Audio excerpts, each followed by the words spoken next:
Hello, buddies. You're watching Medley with Maddie. I'm Maddie Dawson, and welcome to a special new series, kindly Kindle on my view on books series. As you all know, I have purchased a Kindle.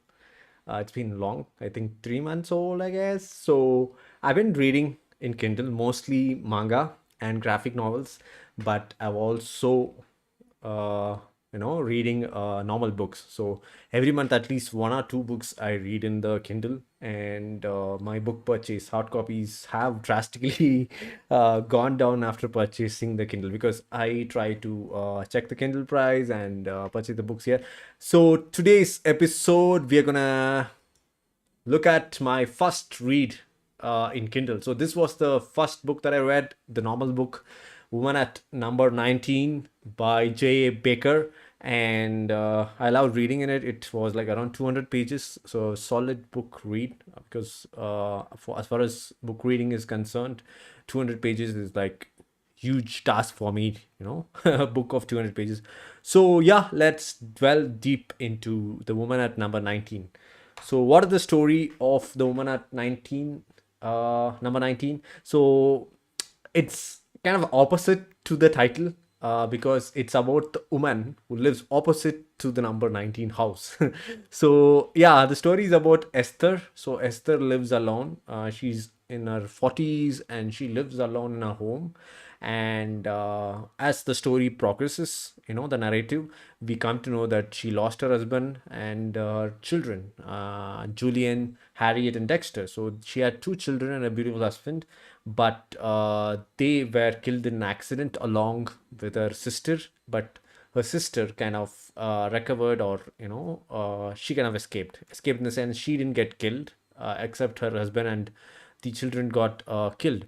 So she's living alone in her home and trying to cope up with the grief as well as take care of the home. So the story starts like this, and then she notices something in the opposite home. So the opposite home is number 19, and she observes that there is family there, a wife, two kids, and a husband. So kind of first, she kind of peeks at, everything is normal, but over the course of days, she finds out that the woman is kind of, off the charts.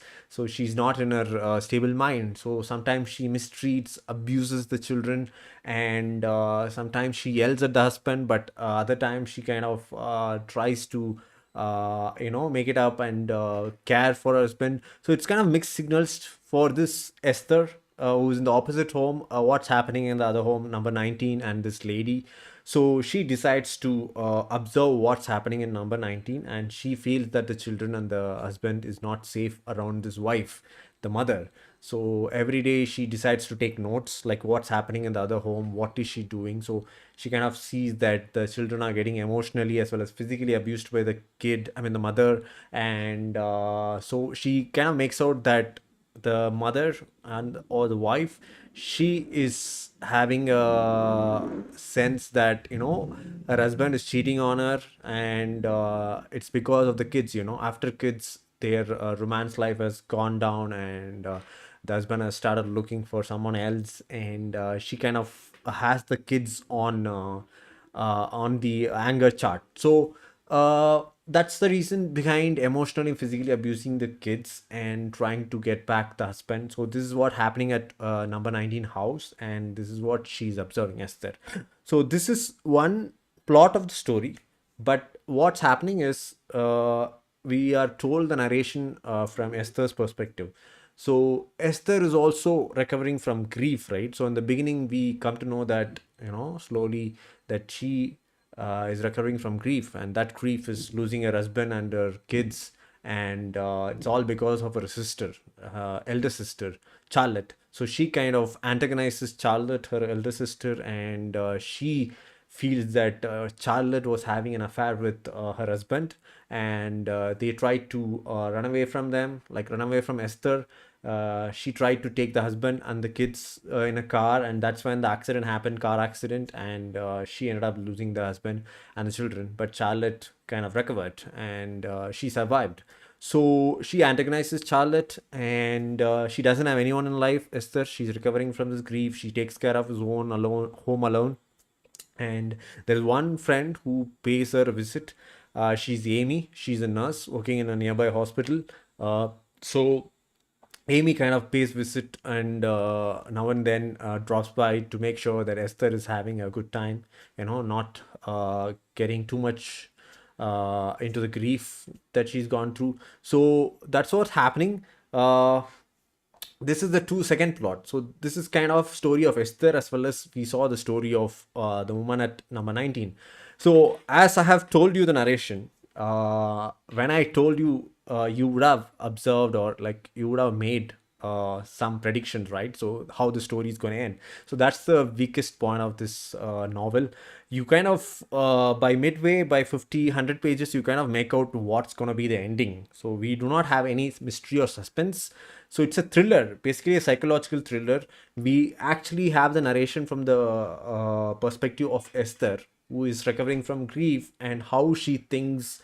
And for her, standing in her own ground, mentally stable itself is very difficult. She's not able to cope up with the grief, and she's trying to, and she's having this blackout. So what are blackouts? Blackouts are a major thing, right? You can't remember what happened for 2 hours, 3 hours, and suddenly you kind of feel that you're in a different place, and then you're back in your bed. So reading, I mean, the writing of this segment, especially the perspective of Esther, you know a person who's recovering from a grief, going through grief and suffering, and how she's trying to maintain it day by day. So I loved it, right? I loved reading this, and it was written very well. I had so many quotes highlighted. So I think the greatest strength of this book is writing, and it makes you turn page by page. So I think it's very impressive. For the first book that I picked up to read in Kindle, I kind of finished it in 2 weeks, because I remember it was very interesting and very thrilling. I had to like continue reading.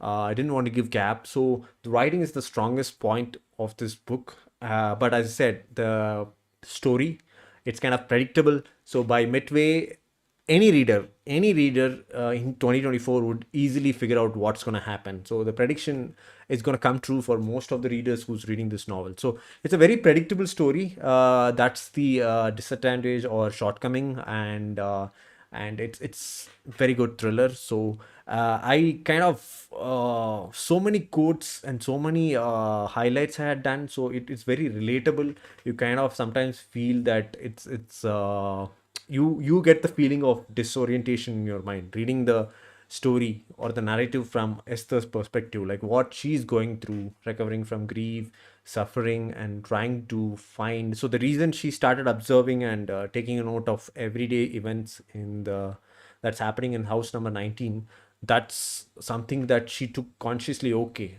I will at least have a purpose in life. So she lost her husband, she lost her kids, she doesn't like her sister, because she believes her sister tried to run away with her family, like they were having an affair, her sister and her husband.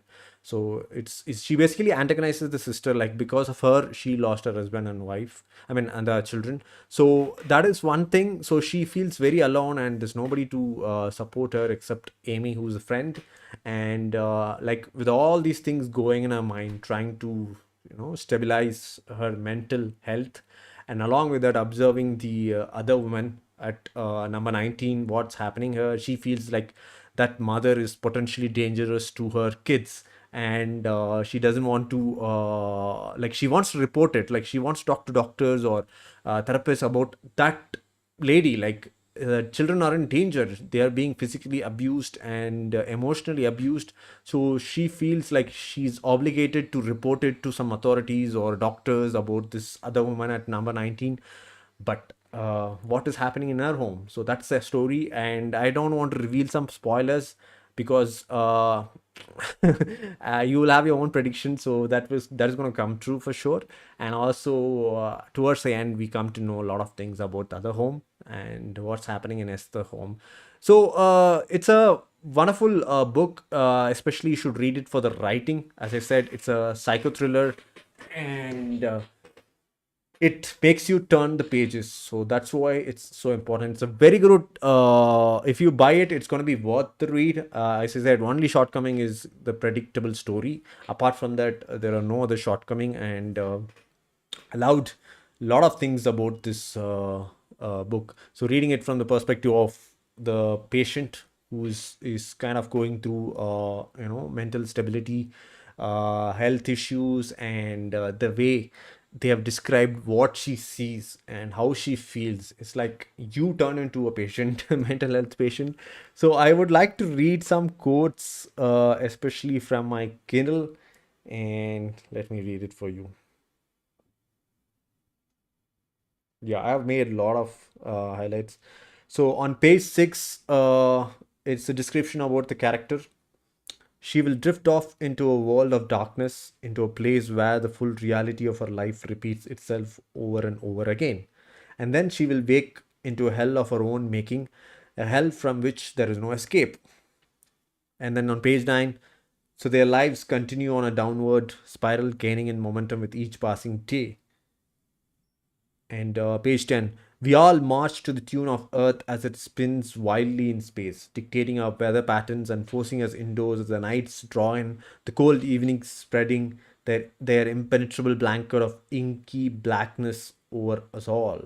So, this is the kind of writing, when what's happening in the home that is door number 19. So that is told in third person perspective, but when it comes to Esther, so Esther, it's told from first person narrative, like we are reading Esther's point of view. But there is another narrative as well, right? The other plot which is happening in woman, the woman at number 19. So there it's third person perspective. So we kind of get to know that the mother is antagonizing the children. So she feels like, before the kids came, it was very beautiful, and she and the husband had a lot of good time and they loved each other. But after the kids, it's kind of going downfall. The marriage is not working out, and she fears that the husband is having an affair. So she kind of does a lot of things. She takes it out on the kids. She becomes angry. She throws tantrum at the kids, the boy and the girl. So this is told from third person perspective. So reading it FPS and TPS, first person perspective and third person perspective, that itself is kind of disorienting sometimes. And then reading Esther's perspective, she's kind of going through grief and what she feels, these blackouts. So sometimes it's so suspenseful, even though it's predictable, it's so suspenseful sometimes, because we feel that these blackouts. So she kind of goes with Amy and her friend to shopping. So we read that she's in a bakery and she's having some food, but when she comes out, she's in a completely different place. So that was unsettling to read and disturbing to read. Like, what's happening? Like, you kind of doubt yourself. Like, did I read that she went out to shopping and now she's in a different place? And the same thing, like, she kind of faints sometime, and the next moment she wakes up from her bed, and her clothes are folded, and the pictures, like, a lot of things happen in her home, and it's very what do you say, and it's kind of very doubtful, like whether this character is stable or not, what happened to her life. So in the beginning, we do not clearly understand what happened to her husband or kids. And Charlotte, her sister, pays a visit, but she kind of hates talking to her. She doesn't respond in, she kind of replies abruptly. So she doesn't treat her well. So we do not know why she's behaving such way. But after some time, we come to know that Charlotte, she kind of doubts that Charlotte was having a relationship with her husband, and she tried to take the family away along with the kids. And while going in the car, the accident happened. So we do not know what exactly happened until the climax. These things are vaguely shown in the, or like, revealed, conveyed in the middle of the story. But how the climax is all about how it happened. So we know that what happened. So the climax is all about how it happened, and I really enjoyed reading this. I have so many highlights. Yes, this is one of my highlights. The world is full of two types of people: frowners and smilers. So, people who frown and people who smile. And we live in a world of there's so many quotes. Yeah, this is one quote where she describes about her grief. Being bereft is a yawning abyss of loneliness and endless pain that increases in strength with the passing of time. It's a huge falsehood that time is great healer. All the passing of time does is increasing the longing and the hurt. There are good days and bad days, of course, and yesterday started off as a good day but ended terribly. That's just how it goes, and it's something I have little or no control over, which is why I stopped going to see a therapist. No amount of talking is ever going to bring my family back. To piece together the shattered fragments of my broken life makes me whole again. So as she is, this is a quote that describes her situation, being bereft is a yawning. So she has lost her husband and kids, so she is bereft means losing someone close to you. And it's a huge falsehood that time is great. A lot of people say that time is, the healing factor, but she doesn't believe that time is, it's only making it long and hurtful more. And there are good days and bad days. So yesterday she had a good day in the morning, but it turned out to be terribly bad at the end. So, and she doesn't have control, right? That's why she was meeting a therapist to recover from her grief, but that didn't work out, so she stopped. And she's saying that no amount of time talking is ever going to bring her family back and to piece together shattered fragments of her broken life and make her whole again. So lot of I loved writing and I loved reading this book. So I would say 4.5 out of 5. You have to read it if you're a thriller fan and if you're a psycho thriller fan. So this is one of the psycho thrillers. So in 2024, I decided to read as many psycho thriller books as possible every month, at least one psycho thriller. So this was the first book that I picked it up for Kindle read, and I loved it, absolutely loved it. And the only drawback, as I keep saying, is predictable story, but writing is good. And the different perspective, couple of different perspective, like first person and third person, switching between the two houses, what happened, what's happening in Esther's house and what's happening at the door number 19, the woman at number 19. So these are two different perspectives, and written in a very disorienting way. So this is the kind of book that mentally disorients you and kind of disturbs your mind. So I would suggest, if you are into psycho thrillers and thrillers, definitely give it a read. And yeah, I enjoy doing this Kindly Kindle series. So I have been reading a lot of books and a lot of mangas in Kindle. So I'll definitely continue this Kindly Kindle series, but mostly I'm gonna talk about novel books in Kindly Kindle. So I've been reading a lot of novel books. So definitely I will talk about more books, and I hope you guys enjoyed this episode. See you soon in another live stream or a video. Until then, you're watching Medley with Maddie. I'm Maddie Dawson.